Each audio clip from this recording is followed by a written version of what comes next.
Hey guys, welcome to another YouTube video, and it is that time again for the BD AFL Primetime Wrap. I think it would be the last for this season. Now I think this round 18 for the AFL season. I think it's the last one, at least for the home and away season, that will have a Thursday night game because because obviously the at least for the next few weeks because of the FIFA Women's World Cup, which will be on then. So yeah. So we're going to recap or review the Thursday night game, which was against Sydney and the Western Bulldogs, and the Friday night game that happened last night between Melbourne and Brisbane. And oh boy, that is I can't wait to get into that one real quick. So first off, we'll get into the Thursday night game. Now coming into the game on Thursday night, Sydney needed to win to keep its finals hopes alive. While on the flip side of things, the Western Bulldogs, they had to win as well to keep their top four hopes alive. Because they were in the middle of that pack between a logjam between 5th to about 13th or 14th. So they had to basically got to a fast start, which they did. They scored 5 goals to 2 in the first quarter, opening up a 19-point lead at quarter time. I think they kicked the first 3 or so goals of the game. I remember rightly. So yeah.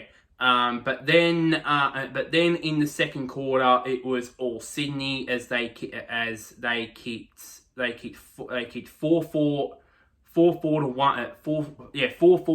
to 1 to only the solitary goal from the Western Bulldogs to give them a slight advantage of 3 points at the main break. Thanks to, of course, Buddy Franklin kicking one after the halftime siren to put him in front for the first time in the game. It was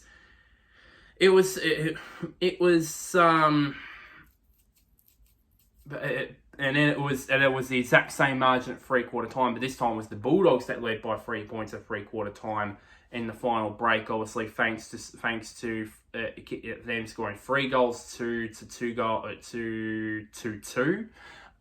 to establish them a 3-point lead at 3/4 time. Then the final break, then the final quarter.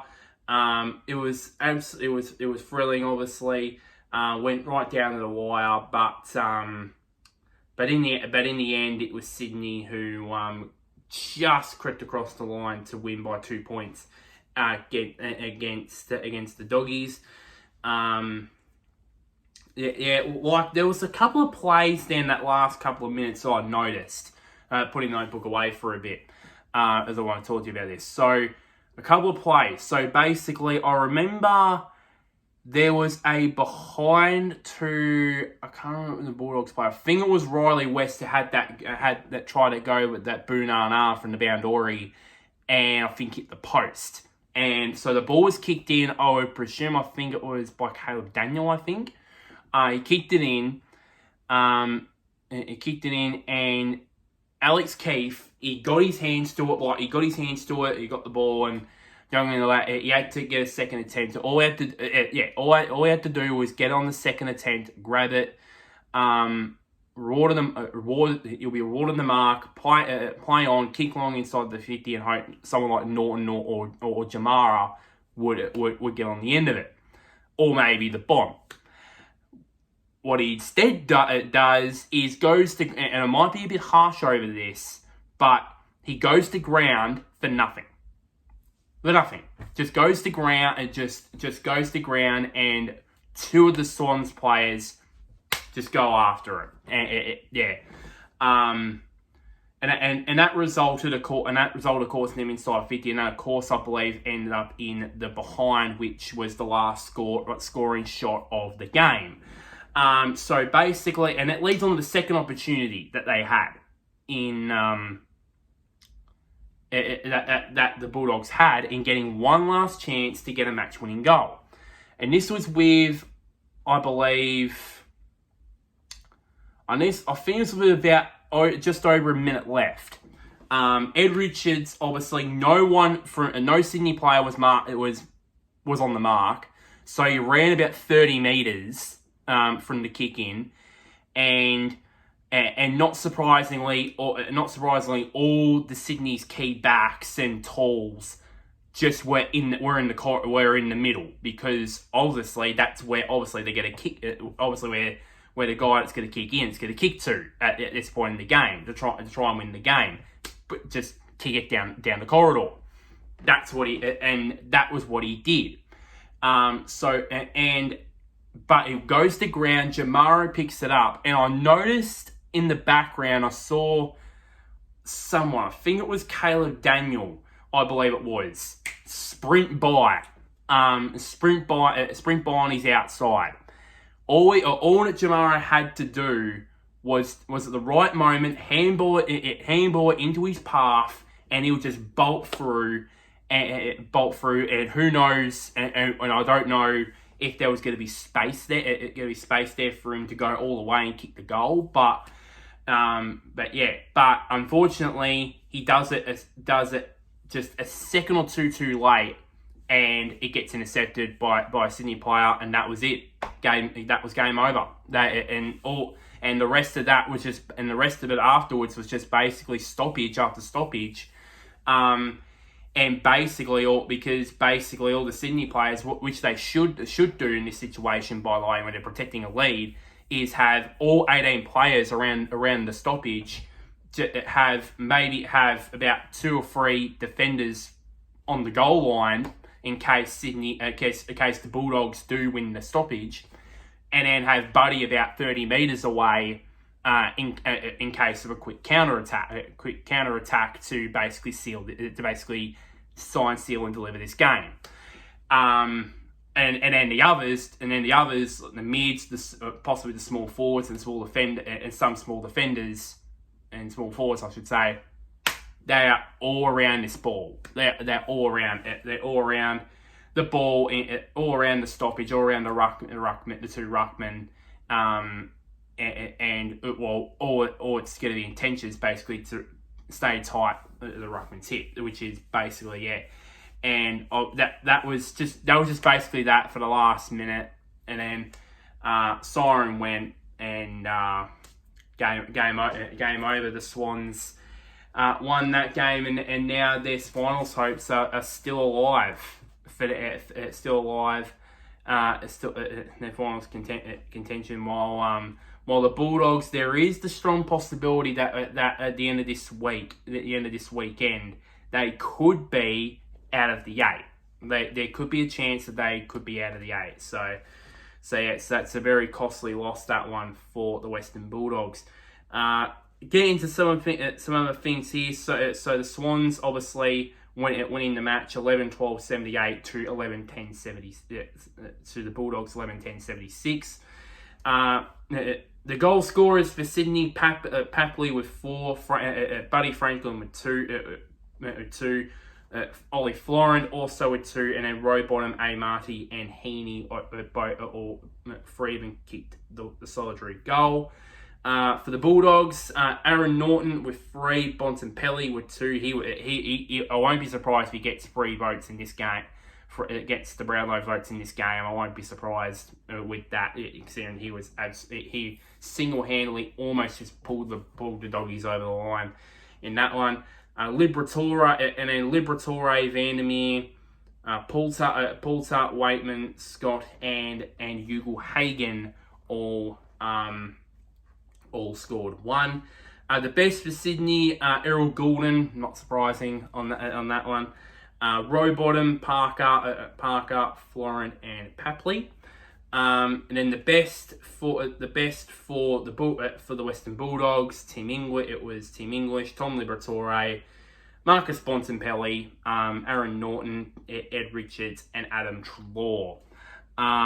So Sydney's leading disposal getters, Goulden with 30, and then Blakey, McInerney, Parker, and Florent. All four of them had 23 touches. For the Bulldogs, Adam Treloar with 33 disposals, Bontempelli and Liberatore with 31 touches each, Ed Richards with 28, and McRae with 24 touches. A fair few injuries to come out of that game. One from Sydney and a couple from the Bulldogs. Lewis Milliken was out of the game with a hamstring injury. We don't know. It's not been confirmed as of time of recording, and possibly a time of upload of this going public. That it hasn't been announced what's the state of his hamstring injury there. For the Bulldogs, O'Connell and Darcy both had injuries. Of course, O'Connell he will miss next week's game against Essendon with concussion, with the automatic 12 days, protocols for concussion, and then Darcy obviously with a corked quad. So as again, we don't know the extent of that. The subs, obviously, for Sydney, Ryan Clark, he in the third quarter, it came on in the third quarter, replacing the injured Lewis Milliken, and then for the Doggies, Riley Garcia replaced O'Connell in the second quarter after O'Connell got knocked out and concussed. This game was played in front of a measly crowd of 26,221 at the SCG. Another fact to come out of this one, it was the big horse's 300th game as Swans coach, John Longmire. Of course, he came in after Paul Roos's successful stint as Sydney coach from 2003 to 2010, I believe. Came in. He's qualified for finals at bar 2 years, 2019 and 2020. Of course, the premiership in 2012, grand finals, of course, in 2012, 2014, 2016, and 2022. And he's also known as the most successful Swans coach that's ever been. So it was a pretty tight one, but they got over the line in the end. But you don't want me to speak about this game anymore. Let's talk about the game. Which for me, I'm calling this so far the game of the season. I'll remind you guys when I've seen a game better. This is my pick so far to be game of the season. Just wow, unbelievable. Of course, top four sides, Melbourne and Brisbane. I watched all of this game, so let's get into it. So Melbourne started like a flipping house on fire. I think they kicked something like 4 goals in the first 10 minutes in the game. 2 of them came from Christian Petrarca, obviously. In that role where he's kind of been playing more forward in the last fortnight. It all started last week against St Kilda when he kicked 4 goals. And he started off again here today, last night. But then obviously, Melbourne dominated that whole first quarter. I feel like they dominated all of that first quarter. But of course, the Joe Danaher goal after the quarter time siren brought it back to within 17 points, which was which I thought, this is going to sting him by far. It's going to sting him by far for me in the end. But it's thinking them as I said, they dominate as the D's dominated all that first quarter, but unfortunately only mounted in a 3-goal lead pretty much. So yeah, and then from then on it was all Brisbane. They kicked 5 goals to 2 in the second quarter to turn around I think at one stage it was a 4-goal lead at some stage in the first quarter to down to taking the lead themselves by a point at halftime. It was a high scoring game, mind you. And then the third quarter, Brisbane just simply wanted to tear the game apart. They almost tear the game apart. I said almost. I'll get to that later.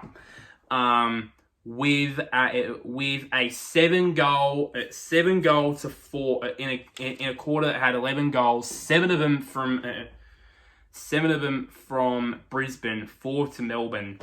At one stage, I believe they were up by 4 goals themselves at one stage, and it was all going the way of Brisbane. Obviously, and Melbourne just couldn't get out of their D50. It was all camped in their back line / Brisbane's forward line, and of course, if you have that, and you have guys like Zach Bailey, Charlie Cameron, Rayner, Danaher, Hipwood, Gunston in there, then eventually they're gonna get you eventually, and they did.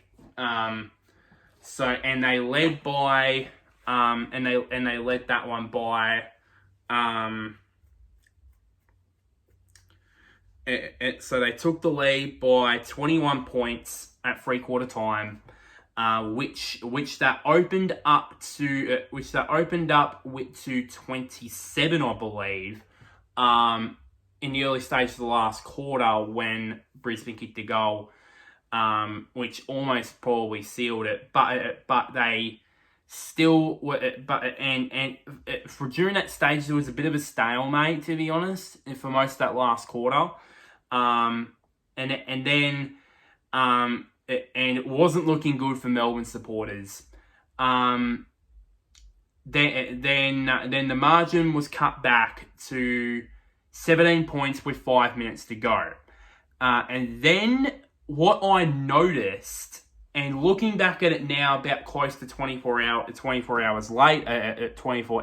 after the game, very close to, was, looking back at it now, probably they made that move too early.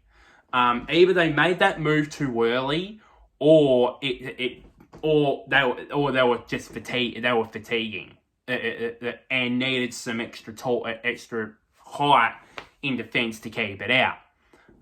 Because obviously, of course, probably that third quarter where they kicked 7 goals probably took a lot out of them. Then after that, they just came flying home because I watched on Channel 7. They said it on commentary many times. All they needed was 1 goal, and they're home. That's all it did. But instead, Melbourne just came storming home. Pickett, of course, brought the gap to win 11 points. And Viney, who's been probably top 5 best players in the league for the last month. I believe that, for that, in full disclosure, brought it back to win 5, and then with about 90 seconds left on the clock, who else the ball ends up with inside Melbourne's attacking 50, but the former Essendon player himself, Jake Melksham.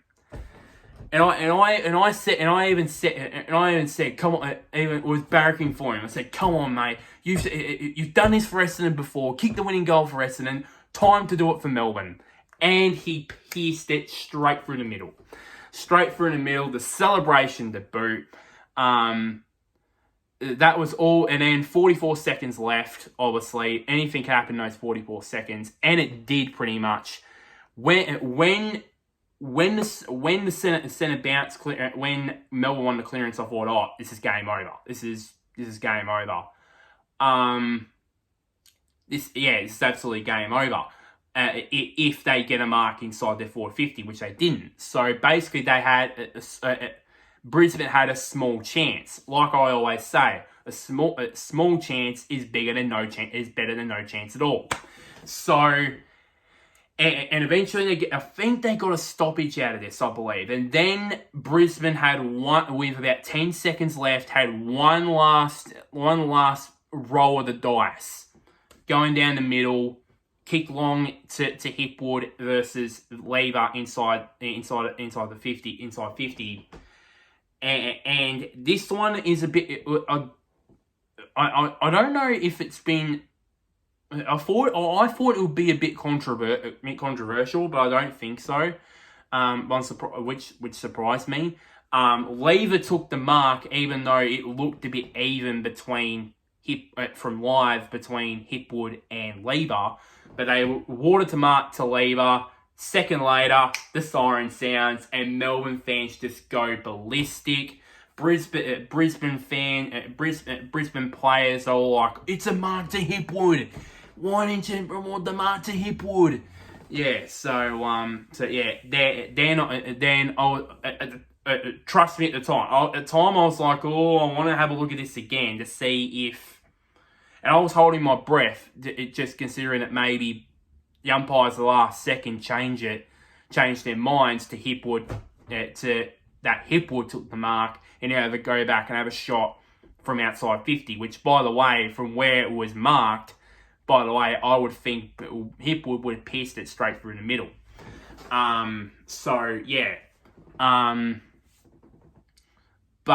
no, it didn't. And then on Channel 7, they showed many times the replay of the final mark in the final second by Lever, and they did it a couple times in slow motion, some slow motion views.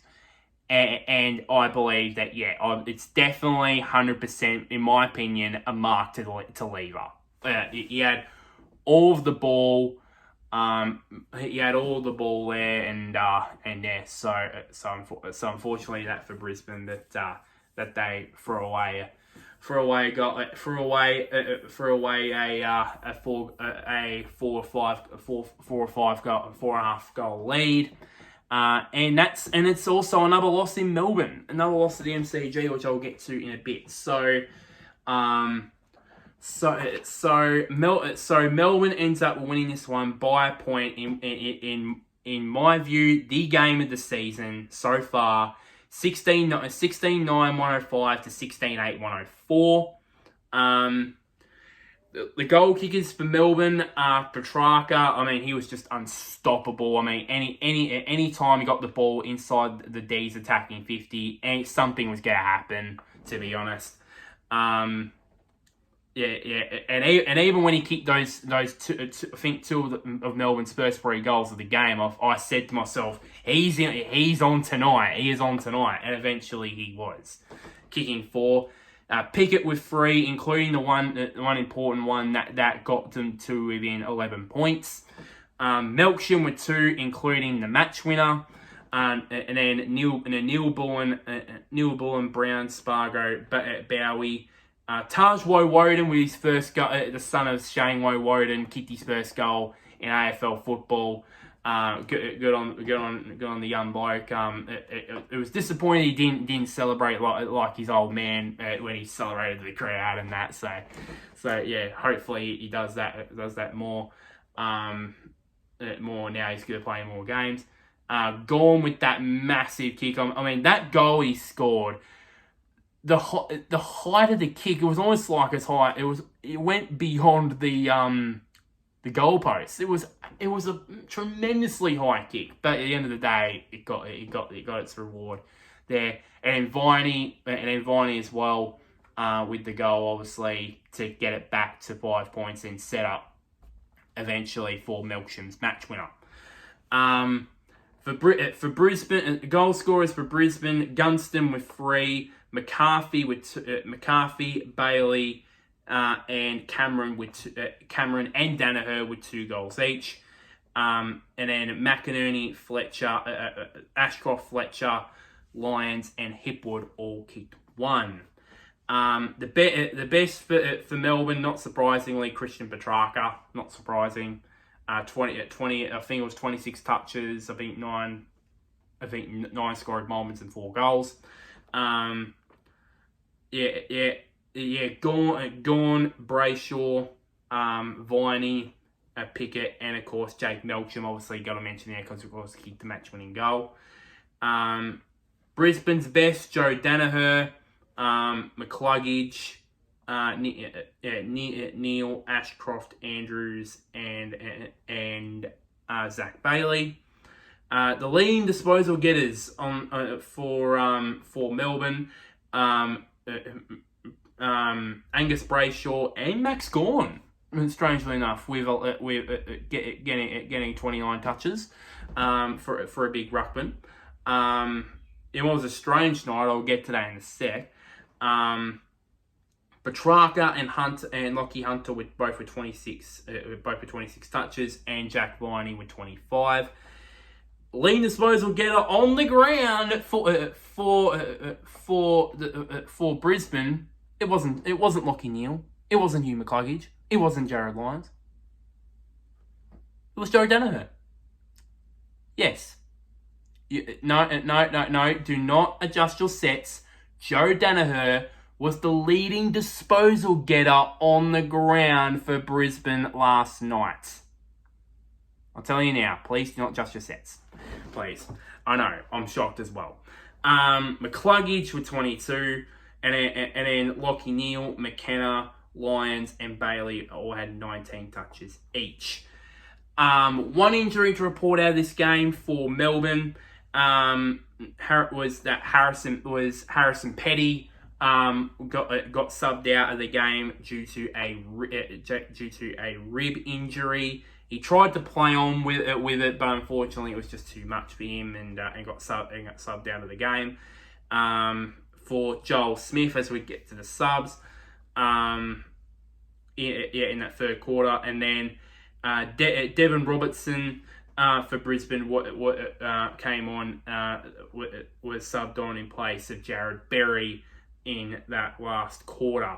The disappointing part about that game was that was played in front of 38,030 people at the MCG. What a shame! What a shame that that this was the game of the season. This was the game of 2023, and it was and it was only played in front of under 40,000 people. What a shame, to be honest. What a shame, to be honest with you. A couple of facts to point out from that game. About Max Gawn, this is how massive importantly he was. This was off the back of, obviously, controversially this week, Melbourne dropping Brodie Grundy and making Gawn as their sole ruckman, with Van Rooyen pinch hitting time again.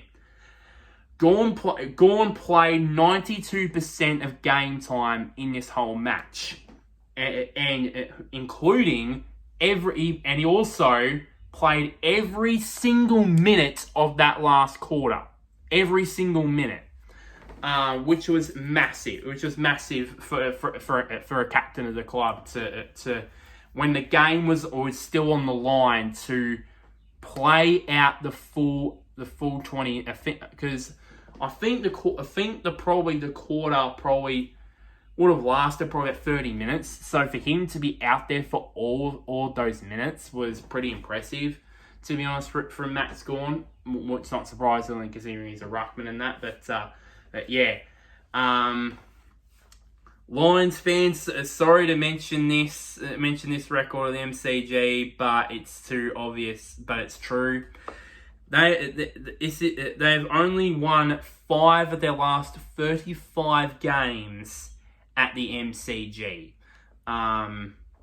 This probably could have.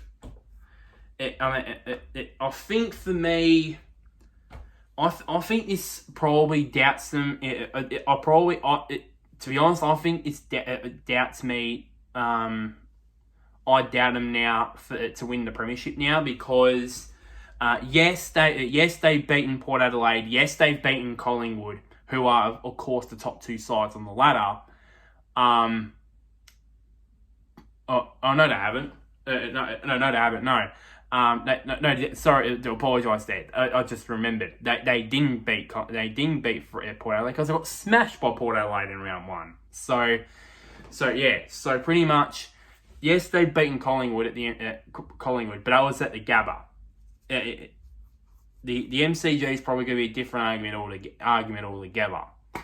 So yes, they could be good enough to play again, for example, against Collingwood, but at the MCG, as I said, it's going to be a different story, in my opinion. So this probably doubts them a bit for me as premiership contenders, in my opinion. And this was a chance to put them still in touch with Collingwood and Port Adelaide and the top two positions on the ladder. That's not going to happen. They're now 2 games behind those two now. So yeah. Another fact here, this one you'll be sort of proud with for Brisbane fans.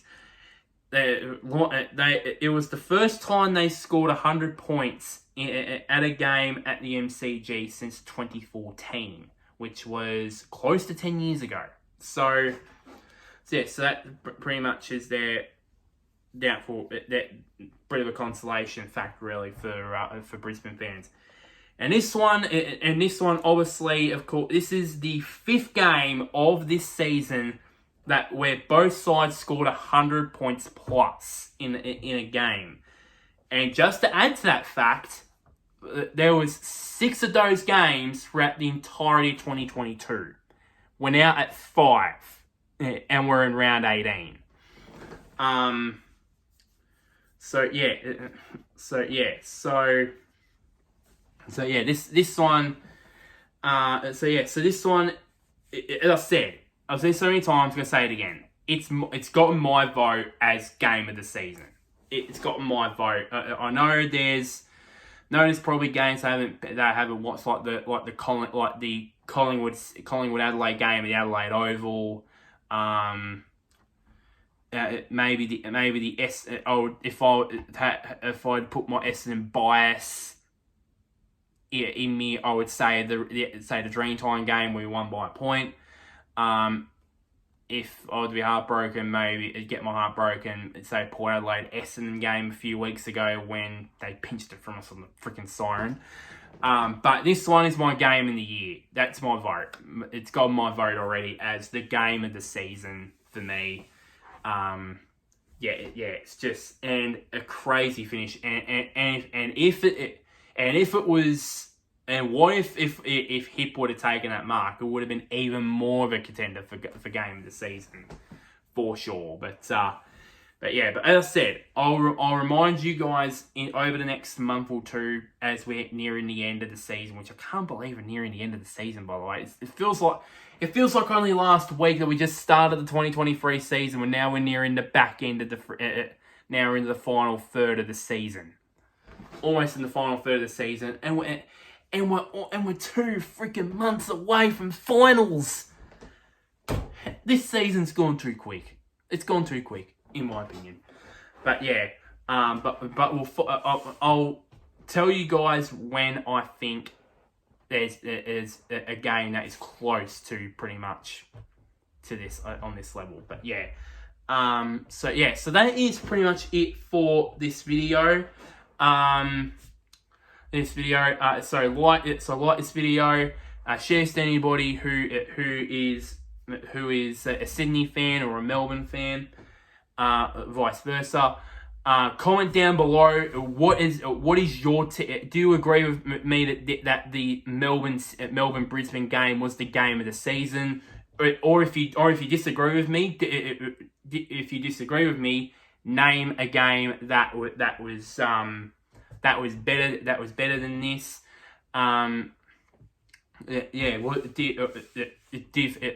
it's your opinion as well. You could say the Dreamtime game or the two Collingwood and Adelaide games. And so on and so forth. I'd like to hear your thoughts and opinions down in the comments. And one last thing, somewhere down there, click on the big red button which is labeled subscribe. But until next time, guys, I'll see you guys later, and wherever you may be, may the sun or the moon shine on your team this weekend.